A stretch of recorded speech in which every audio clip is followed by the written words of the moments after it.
This copyrighted telecast may not be reproduced, retransmitted, or used in any form without the authorized written consent of NASCAR Broadcasting. NASCAR would like to thank all of our loyal fans for your continued support, and we hope you enjoyed today's broadcast. Stewart off the track. There go the positions. Started fifth. Wow, there goes a lot of positions.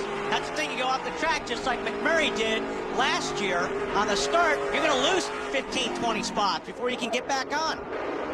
Harvick's back there. There's Matt Kenseth in the 17 and Kyle Busch. It's Terry Labonte in the 55 you saw a moment ago, driving for Michael Waltrip this weekend here in Sonoma. Robbie Gordon in the 7, trying to lead the first lap. McMurray trying to make up ground, moves into third. Earnhardt Jr. in that 8-car runs second. Yeah, it's Boris set there on the outside. It's on board with Robbie.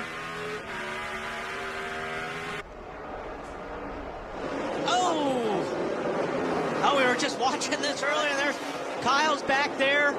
Kenseth. 91 car. The Goose. Goosens. Here runs second. Go back and see if we can take a look.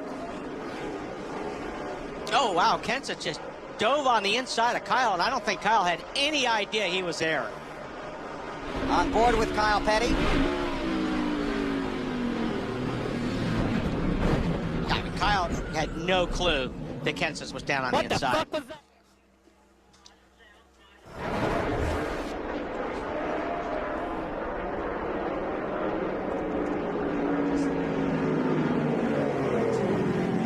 Caution is out. We apologize for that language. 91 car has come to a stop. It's awfully good. He says Wally, it shatters the front just a little bit, especially at the top of the hill. But one thing he told me about braking this morning, he said actually when you outbrake someone as Kyle Busch spins around, Bill. Kyle Busch was actually trying to outbrake Montoya just when you were talking about that, Marty, and it looked to me like he had a little bit too much rear brake in there because, and Montoya driving it in pretty deep, and Kyle Busch locked up the right front there, but still, Montoya drives it in deep. If you're Starting to show up here. Yeah, watch Case K9 car goes in way too deep, locked up the right front. You can't turn it. Unfortunately, Bobby Labonte was there, got tagged, and lost about 15 spots. Nemechek goes down there. Looks like he may have got a little wheel hop. That's when you jump on the brakes, the rear wheels start chattering and locking up. He turned it sideways. Report that Reed Sorensen is smoking. He's got a lot of damage. He hit Yes, somebody or something. Try to get it going if you can. Return left if you have to. Talking to his spotter. Stay under green. That's the last car right there. Trying to get it refired. Ooh. Just lost it coming off that corner, that right-hander down the hill and hit the curb. Looks like he was already loose when he hit the curb, which just made it worse.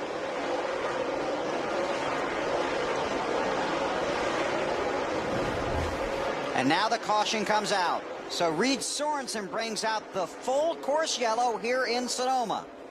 Because it's so hard to get your car going. Oh, man. 66 was probably told, that Jeff Gane probably told he was clear when he left pit lane, and Johnny Sauter in the 70 car was coming in. Now, I'm sure the 66 got some serious issues on that right front. Could something like that happen sometimes? And the 66. And he does have issues, yeah, because I thought he hit him pretty hard. He's also too fast exiting pit road, so just to add to his list of troubles. Joe Nemechek. Not the first time he's been in trouble today.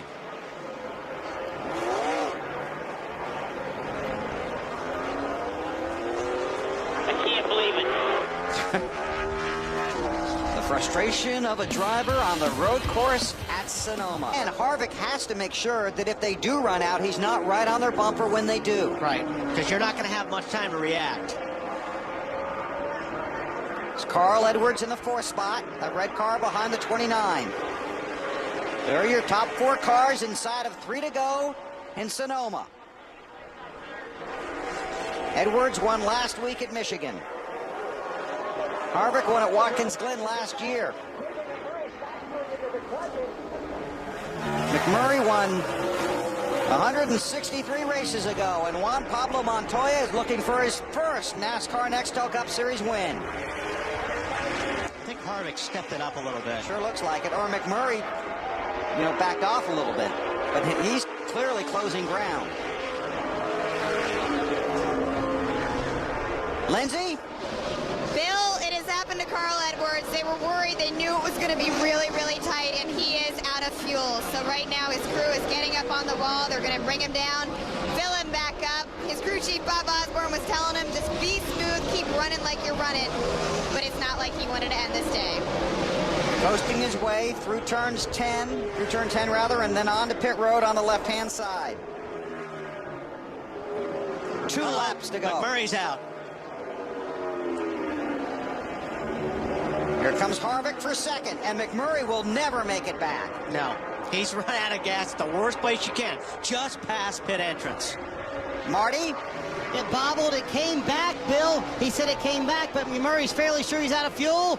And it looks like this will be it for Jamie McMurray. He'll have a tough time making it back to pit road, Bill. Well, he's still under power, Marty, but you're right. I mean, if he bobbled getting off of 11, he's going to have a hard time making all the way back around. There's Juan Pablo Montoya, the race leader, and Harvick in second.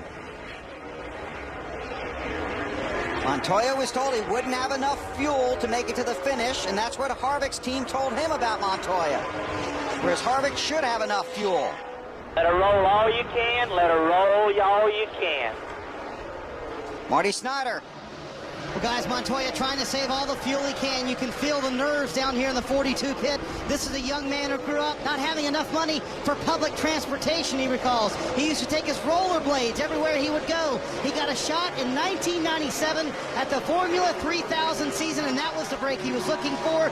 Finished second in that championship in his rookie year, and the F1 teams took notice. The Williams team picked him up, put him in their F3000 ride, won the championship, beat out Nick Heidfeld. Of course, the story's going to F1, and now here in Nextel Cup. On the verge of winning his first ever race, his wife Connie looks on. Can the fuel hold out for Montoya? Less than a lap ago, white flag in the air at Sonoma. Just keep up as much speed you can through here.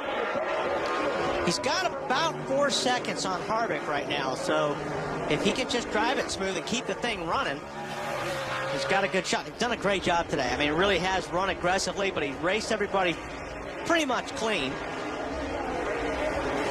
Got a half a lap to go. All good. It's clear by like 30 or 40. All clear. Lots of room. There's Harvick in second. Montoya told Matt Yoakum earlier this week in the piece we ran earlier today that he didn't think his childhood dream of becoming a professional racer would ever come true. Because you don't get many professional racers coming out of this country of Colombia.